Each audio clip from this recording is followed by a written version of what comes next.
우리는 세상에서 고난 없는 그런 삶을 바라고 있습니다. 근데 고난은 늘 있습니다. 그래도 고난이 완전히 불편한 것은 아니죠. 고난은 우리에게 참 유익을 줄 때가 많습니다. 고난을 통해서 겸손을 배우고, 고난을 통하여 사랑을 배우고, 고난을 통하여 하나님을 찾고 의지할 수 있게 되어서 얼마나 유익한 것인지 모릅니다. 또 이 고난을 통해서 우리가 성숙하잖아요. 고난이 없으면 성숙하지 않는데 성숙한 사람들이 될 수가 있는 겁니다. 세상에는 이해하기 힘든 일들이 가끔 일어납니까? 많이 일어납니까? 세상에는 이해하기 어려운 일들이 참 자주 일어나는 것 같습니다. 필립 얀시의 그 글에 보면은 이런 이야기가 있습니다.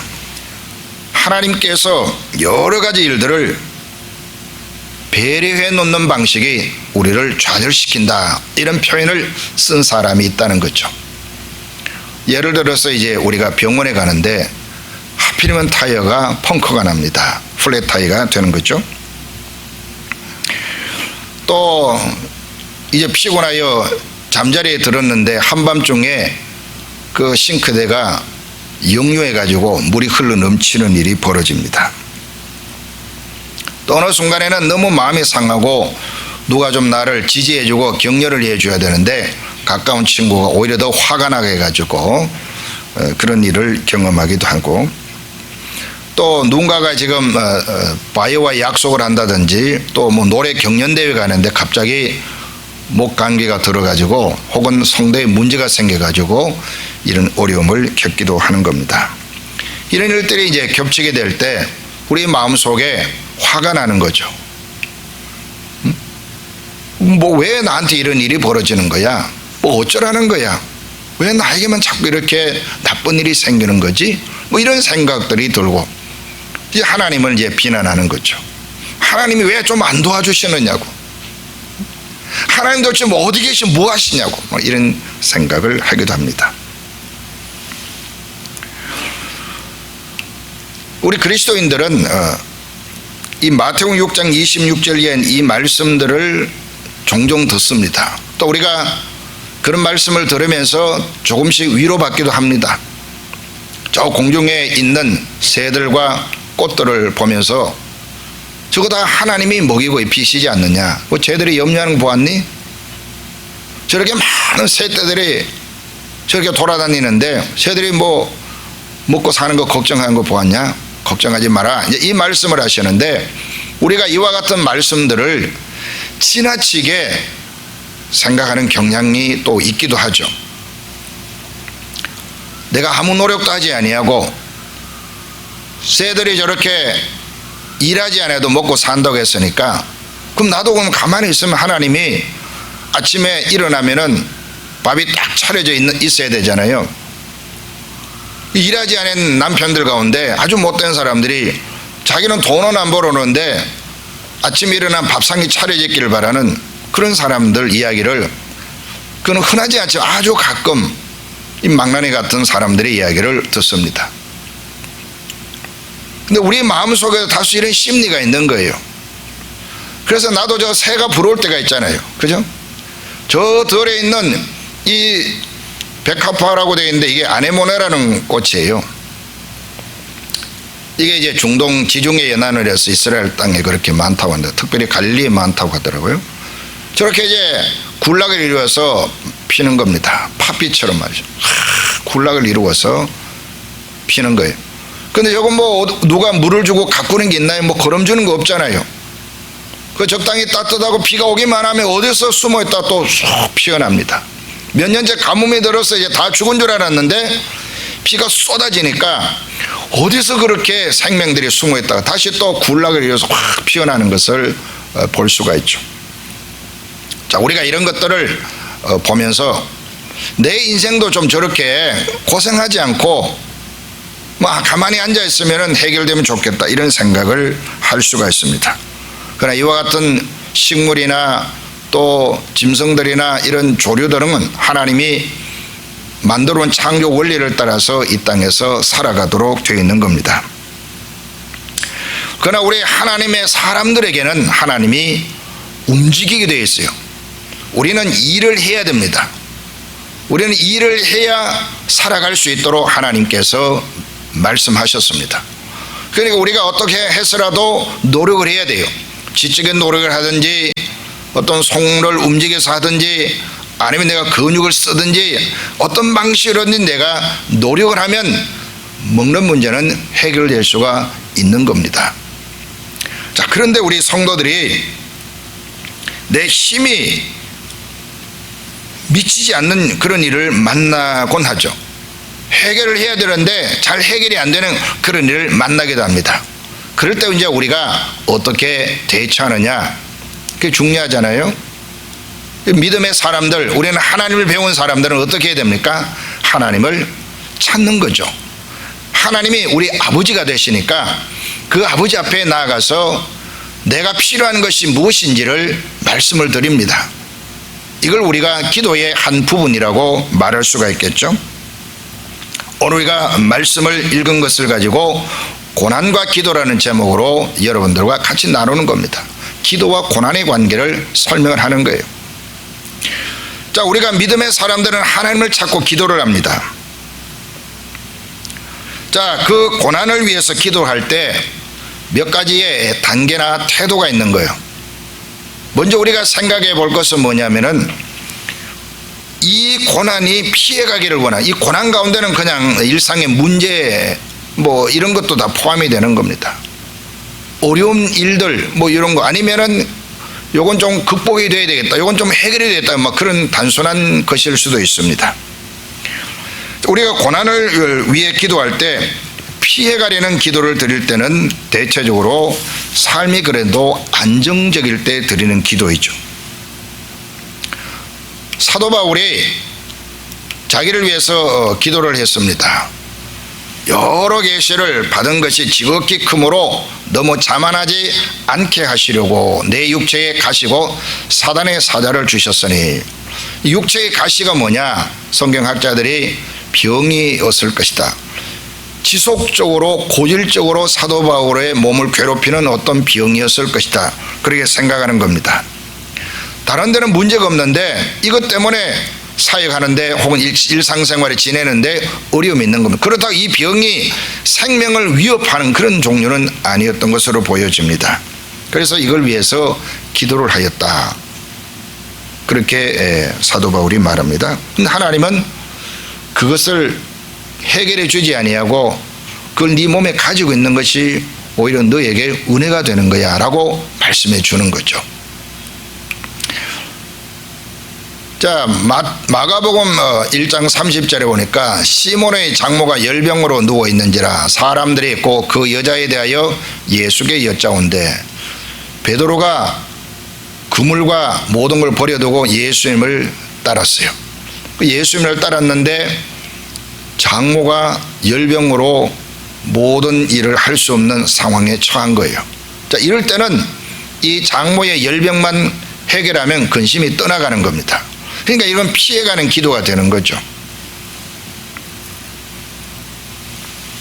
한두 가지만 해결하면 모든 일들이 원만하기 때문에 뭐 심각한 기도라고 보기는 어렵겠죠. 기도의 결과만 내가 생각하는 이상으로 잘 되면 무조건 감사하는 겁니다. 세상 사람이 살아가는 방식이 되게 이런 방식인 거죠. 내가 원하는 식으로 인생이 풀려나가기만 하면 좋겠다, 그게 뭐 어떤 방식은 상관이 없는 거예요. 이게 이런 식의 신앙생활이 무당신앙인 거죠. 어떤 방식이든지 잘 되면 된다는 겁니다. 문제만 없으면 된다는 거죠. 우리가 하나님을 찾는 사람들에게도 문제가 생길 수도 있고 또 우리가 그런 문제를 위해서 해결해 주시도록 하나님께 기도할 수도 있는 겁니다. 그러나 감사가 완전히 빠져버리고 늘 이 문제 그 한두 가지에 인생이 완전히 사로잡혀 있다면 내 신앙을 뿌리부터 점검해 보아야 되겠죠. 두 번째 단계는 뭐가 있냐면 고난을 극복하려는 그런 기도를 드릴 때가 있겠죠. 개인적으로나 사회적으로 고난이 깊고 아주 넓을 때에 이런 기도를 드리게 되는 겁니다. 이건 한두 가지 가지고 해결이 안 되는 문제들인 겁니다. 극복이 되는 거예요. 피해갈 수가 없는 겁니다. 여러분이 구약 성경에 보면 엘리야가 있는데요, 이 엘리야가 아합 왕가에 대해서 계속적으로 도전합니다. 너무나 우상숭배 정책을 펴기 때문에 하나님께서 이 엘리야를 통해 가지고 그 왕가의 그 악에 대해서 도전하고 이스라엘이 우상숭배에 오염되는 일들에 대해서 하나님이 강력한 메시지를 보내는 시간이었습니다. 열왕기상 17장부터 열왕기하 2장에까지 엘리야의 활동에 대한 이야기가 나오는데, 그 활동의 이야기를 보면은 엘리야가 대단한 인물이었습니다. 하나님께서 정말 큰 능력을 들어가지고 역사를 하는 그런 일들이 일어나게 됩니다. 그래도 이 아합 왕가는 끄떡하지 않는 거예요. 아무리 하나님 말씀을 전하고 정말 하늘에 불이 내려가지고 재물을 태우는 그런 놀라운 기적을 베풀어 주어도 끄떡하지 않는 겁니다. 심지어 이제 더 나아가서 어떤 일이 벌어지냐면은 이세벨이라고 하는 그 아합 왕의 그 왕비가 우상숭배 정책의 핵심 인물인데, 이 여자가 자기 남편을 조종하고 온 이스라엘을 우상숭배 단지로 만드는 겁니다. 그래서 우상을 숭배하는 일에 헌신했던 그 바알과 아세를 섬기는 제사장들, 이 가짜 귀신을 섬기고 우상을 섬기는 일에 헌신된 이 사람들을 엘리야가 내게 해가지고 다 죽였잖아요. 이게 이제 아합을 통하여 보고가 들어가니까 이 이세벨이 엘리야를 내가 그냥 가만두지 않겠다는 겁니다. 사람을 보내가지고 엘리야에게 뭐라고 협박합니까? 내가 내일 이맘때에는 반드시 내 생명을 저 사람들 중 한 사람의 생명과 같게 하리라. 그렇게 하지 아니하면 신들이 내게 벌 위에 벌을 내림이 마땅하니라. 아주 그냥 독이 바짝 올라 있는 거예요. 여인의 그 입에 눈에 독이 들어가 있으니까 이게 온천지가 벌벌 떠는 겁니다. 그러니까 온 공권력이 다 왕의 명령에 따를 수밖에 없으니까 전 북이스라엘은 누구 편이겠어요? 엘리야 편이겠어요? 아합 편이겠어요?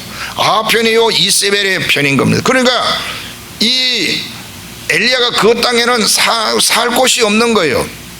모든 사람이 자기를 적으로 지금 대하고 있는 상황이니까 이것은 한두 가지가 해결되어야 될 문제가 아니거든요. 바로 이런 상황은 뭡니까? 극복하는 겁니다. 나가서 이 엘리야가 하나님 앞에 기도하는데 가뭄이 들게 되었어요.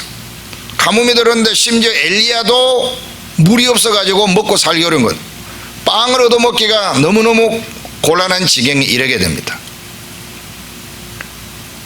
엘리야가 얼마나 힘이 들었어요. 이세벨을 피해가지고 뭐라고 말합니까? 오직 나만 남았거늘 그들이 내 생명을 찾아 빼앗으려나이다. 자, 이런 상황에 처하게 되죠. 그리고 이 엘리야가 가난한 그 과부 집에 가서 얻어먹고 살게 만드시고 까마귀가 와가지고 자기를 먹여 살리는 이런 기가 막힌 현실을 경험한 것. 그러나 이건 한두 가지 해결될 문제가 아니죠. 극복이 돼야 되는 거예요. 극복한다는 뭐겠어요? 인내가 필요하다 그 말이죠. 버티고 있는 겁니다. 물론 인내의 시간에도 보호가 필요하고 인도가 필요하고 공급이 필요한 은혜가 있지만은 근본적으로는 버티는 거예요. 일제시대에 신앙을 가진 사람들이 버티는 겁니다. 북한에서 신앙을 가졌던 사람들이 버티는 거예요. 그건 자기가 해결이 안 되는 겁니다. 한두 가지 가지고 해결이 안 되는 거예요. 자, 이럴 때 우리가 기도는 어떤 기도를 드리냐면 이를 이겨낼 수 있는 기도를 드리는 거예요. 자, 로마서 5장 3절에 보니까 우리가 환난 중에도 즐거워하나니, 환난입니다. 환난 중에도 뭘 합니까? 즐거워하는 게. 환난이 오면 걱정하고 근심하고 찌그러져 있어야 되지 무슨 환난 중에 즐거워하냐, 우리가 이렇게 질문할 수가 있는데, 이 환난이란 이 기가 막힌 사회적 현실 가운데 처하게 되면은 우리가 극복하는 사람이 되야 되는데, 극복하는 자세를 보니까 어떻게 극복하느냐? 즐거워한다. 왜 그러냐? 환난은 인내를 인내는 연단은 소망을 이루기 때문이다. 그렇게 사도 바울이 말하는 겁니다. 그러니까 이 환난을 통하여서 내가 지금 장차 누리게 될 그 놀라운 결과를 바라보면서 즐거워하는 거예요. 여러분은 환난 가운데 처해보지 않았을 가능성이 많습니다. 신앙 때문에. 그래서 환난 가운데서 즐거워한다는 것이 무엇인지 이해가 안 될 수도 있습니다. 왜냐하면 나는 조금만 어려우면은 이걸 막 피해가려고 애를 써왔지, 오랜 시간에 이런 어려움 가운데 믿음을 지키며 살아야 했던 절박함이 별로 없기 때문에 그렇죠. 그러나 사실 우리가 환난 가운데 처해졌을 때, 내가 아주 어려운 환경 가운데 처해져 있을지라도 그런 고통 가운데서 즐거워할 수 있는 그런 힘이 생겨나게 되는 겁니다. 하나님께서 엘리야와 함께 하셨듯이, 사도 바울과 함께 하셨듯이 오늘 우리가 함께 하셔서 우리로 하여금 그 환난 가운데서도 기뻐할 수 있는 힘을 주시는 줄로 믿습니다. 스코틀랜드의 어떤 목사님이 아내를 잃었습니다. 설교를 하면서 이 땅의 삶을 솔직하게 이해할 수 없다고 실토를 합니다. 하지만은 그 이름 때문에 믿음을 버리는 것을 이해할 수 없다고 설교를 합니다. 무엇을 위해 믿습니까? 밝은 태양 아래 있는 사람들은 믿음을 선택적으로 가질 수 있지만 저와 같이 슬픔의 그늘 아래 있는 사람들은 반드시 믿어야 합니다. 믿음마저 없다면 우리에게 남는 것은 정말 아무것도 없습니다 라고 설교하였답니다. 이 믿음을 가지면 우리는 어려운 가운데서도 인내할 수 있게 되는 것입니다. 자, 우리가 앞에서 고난이 왔을 때, 어려운 문제가 있을 때 이를 피해가려고 기도할 수도 있고 또 극복하기 위해서 기도할 수도 있습니다. 그러나 이것은 전부 다 뭐냐면 고난이라는 이 어려운 현실 앞에서 문제를 해결하는 데 초점이 맞추어져 있는 기도인 겁니다. 자, 그런데 오늘 이 본문의 말씀 보면은 고난을 피해가는 것이 아니고 고난을 극복하는 것도 아니고 고난 그 자체를 순종으로 받아들이는 거예요. 고난과 함께 사는 삶이 그에게 최선의 삶이고 그게 자기가 사는 길이라는 걸 보여주는 기도도 있는 겁니다. 십자가의 고난이죠. 자, 오늘 이 본문에 예수님께서 십자가를 지시기 전에 하나님 아버지께 나가서 기도를 합니다. 자, 39절을 보니까 예수님이 얼굴을 땅에 대시고 엎드려 기도하여 이르시되 내 아버지여 만일 할만하시거든 이 잔을 내게서 지나가게 하옵소서. 이게 솔직히 자기가 아버지께 드리는 감정인 거죠. 정말 이건 내가 지지 않으면, 괜찮다면 내가 지고 싶지 않습니다.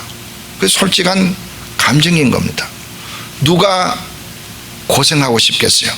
누가 그 끔찍한 일을 경험하고 싶겠어요? 누가 그렇게 버림받는, 그 욕을 먹는, 영원히 저주받는 그런 자리에 서고 싶겠어요? 아무도 없는 겁니다. 예수님은 솔직하게 아버지께 말씀드리잖아요. 할만하시거든, 할 수 있으면, 다른 방법이 있으면 이건 내가 십자가 지지 않고 지나가게 해달라고 기도합니다. 그렇지만 사람들은 여기까지 기도를 하고 멈춥니다. 그런데 예수님은 그러나 나의 원대로 마시옵고 아버지의 원대로 하옵소서. 무슨 기도입니까? 문제를 해결하는 것이 아니고 아버지께서 나에게 이 십자가를 지는 것이 아버지에 대한 내 믿음이요 순종이요 사랑의 고백이라면 내가 이 고난의 잔을 마시겠습니다 라는 기도인 거죠.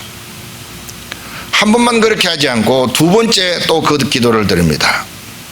내 아버지여 만일 내가 마시지 않고는 이 잔이 내게서 지나갈 수 없거든 아버지의 원대로 되기를 원합니다. 그 기도를 드리는 거예요.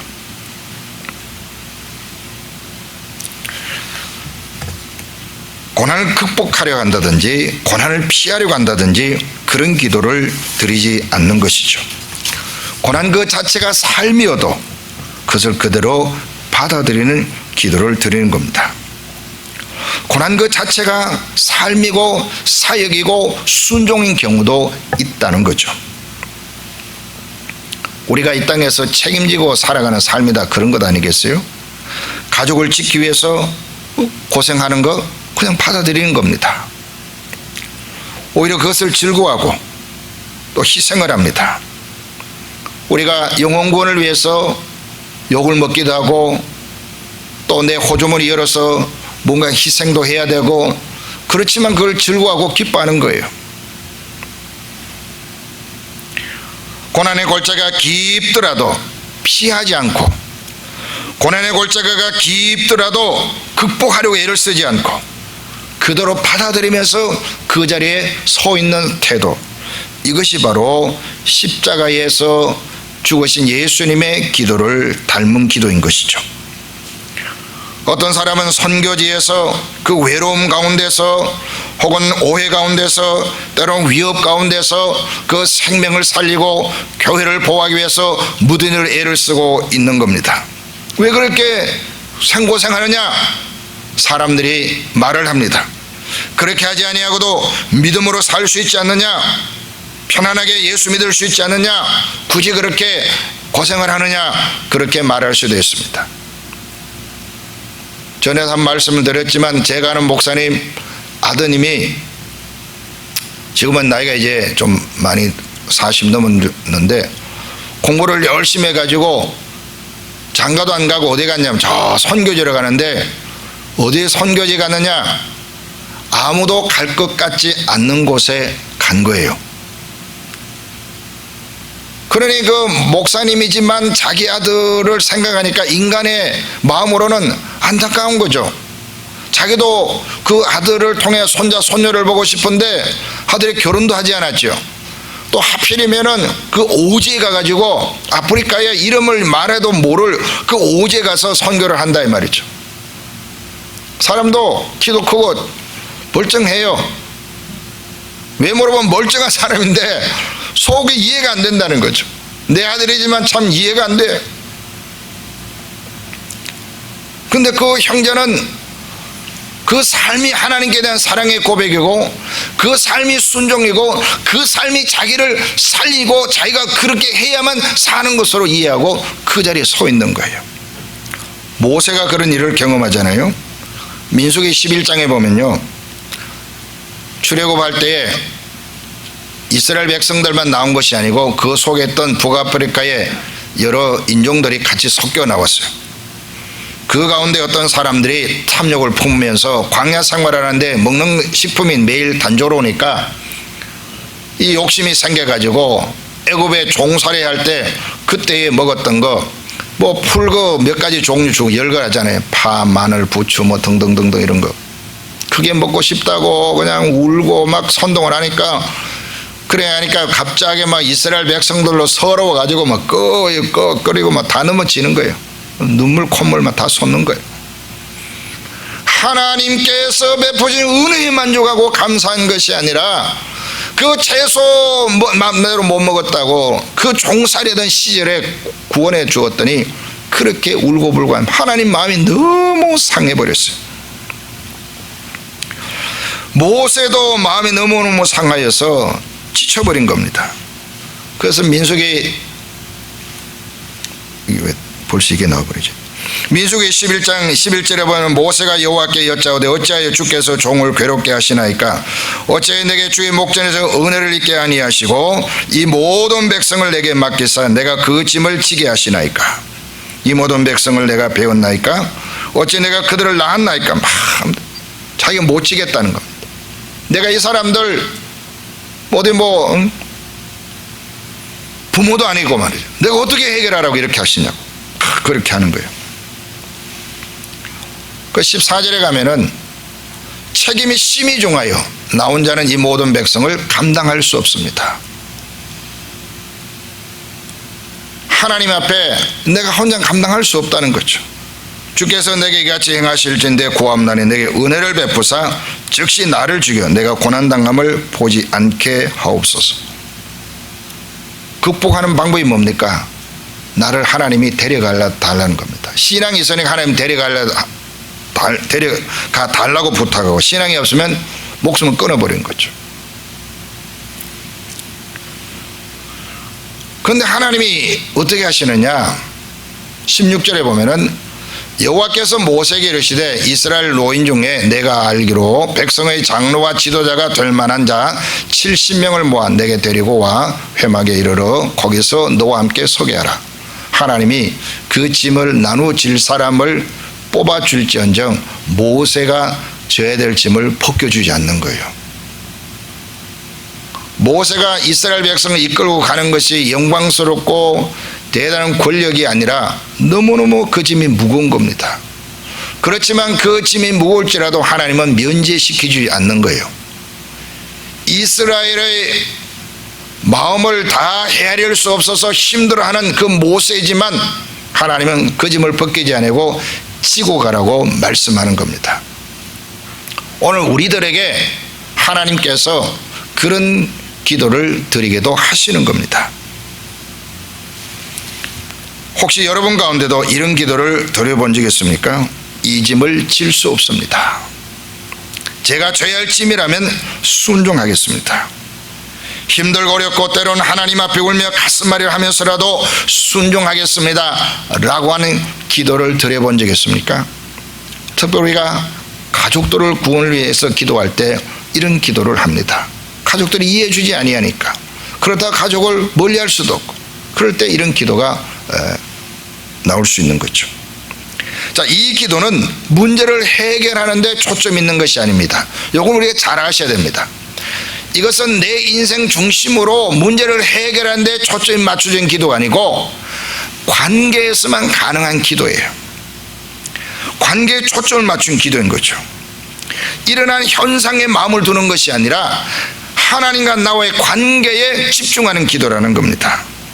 하나님과의 관계에서만 생각해 보는 거예요. 그러니까 하나님과의 관계 안에서, 하나님과 우리가 관계 안에서 그 하나님 안에 있으면서 생기는 어떤 고난과 어려운 문제에 대해서 그냥 받아들이는 거예요. 아이가 자기 부모님과 한 집에 살아가는데 엄마 아버지가 없는 넓은 집에서 살기보다 한 칸방일지라도 마음대로 내가 과자를 사 먹지 못하더라도 나는 내 엄마 치마를 잡고라도 엄마와 함께 있겠다는 그 아이와 같은 태도인 거죠. 그 아이에게는 집이 좋은 거 필요 없어요. 자동차도 필요 없어요. 장난감도 필요 없어요. 다른 아무것도 필요 없어요. 난 엄마가 좋아, 엄마하고 있을 거야 라고 하는 그 태도. 오늘 우리가 이 십자가는 예수님의 태도가 그것이죠. 하나님 아버지와 나의 관계에서 아버지가 원한다면 나는 다른 거 다 필요 없어요. 내가 그것 때문에 고생을 당하도 때로는 그것 때문에 욕을 먹고 그것 때문에 죽을지라도 나는 아버지 곁에 있고 싶습니다. 아버지가 기뻐하는 대로 살고 싶습니다. 그 기도를 드리는 겁니다. 모세의 기도가 그런 기도이죠. 이스라엘 백성을 이끌어가야 될 엄청난 무게에 눌려서 도저히 감당이 안 되지만 하나님이 그것을 벗겨주지 않는 겁니다. 그냥 그 짐을 지고 그로 말미암은 고난과 역경을 너가 감당했다오라고 하나님이 말씀하는 거예요. 그 안에서 모세는 아멘하고 끝까지 순종하고 갔던 것이죠. 그러므로 오늘 우리에게도 이런 기도가 필요합니다. 이런 기도를 드린 사람들은 단순하고 자연스러우며 영적인 생활의 일부로서 언제나 끊임없이 하나님과 교제하고 하나님과 기도하며 살아가는 사람입니다. 그래서 문제가 해결되기도 하지만 또 문제가 있기도 합니다. 그는 더 이상 그런 문제에 마음을 쓰지 않습니다. 에너지를 빼앗기지 않습니다. 왜냐하면 하나님 아버지 안에 있기 때문에 그렇습니다. 내 주님 안에 있기 때문인 것입니다. 이런 관계가 어떻게 가능할까요? 바로 믿음과 사랑이 있다면 가능합니다. 하나님께 대한 믿음이 있고 그를 사랑하기에 겪는 과정이기 때문에 더 이상 그는 그로 인하여 생기는 어떤 문제 해결하는 데 집중하지 않는 것입니다. 사랑하는 분과 내 목숨보다 나를 더 신뢰할 수 있는 내가 더 신뢰할 수 있는 그분과 함께하는 그 길을 지나가고 있기 때문에 그는 더 이상 두려워한다든지 그 문제를 해결하려고 전전긍긍하지 않는 것이죠. 그 과정이 순종이고 그 과정이 함께함이라는 것이라면 언제든지 받아들이는 것입니다. 예수님께서는 자신이 지신 그 십자가의 그 고난 때문에 그것이 예수님을 오히려 사는 길이었고 예수님을 살리는 길이었던 것이죠. 예수님이 십자가를 지시지 않으면 사는 것이 아니라 십자가를 지는 것이 예수님이 사는 방식이었던 겁니다. 하나님께서는 때로는 이것을 우리에게 경험시키기 위해서 우리를 가장 낮은 자리까지 내려보내실 때가 있습니다. 내 생각으로 내가 망하고 죽을 것 같았는데 그 자리까지 내려갔더니 오히려 내가 사는 역사가 있더라는 겁니다. 여러분은 어떤 기도를 드리고 계십니까? 문제를 해결하고 그것만 해결하면 모든 일이 좋은 그 기도를 드리고 계십니까? 아니면은 이 문제는 내가 어디서부터 해결될지 모르는 상황이기 때문에 내가 극복할 수 있도록, 어차피 내가 겪어야 되는 일이라면 내가 극복할 수 있도록 기도하고 계십니까?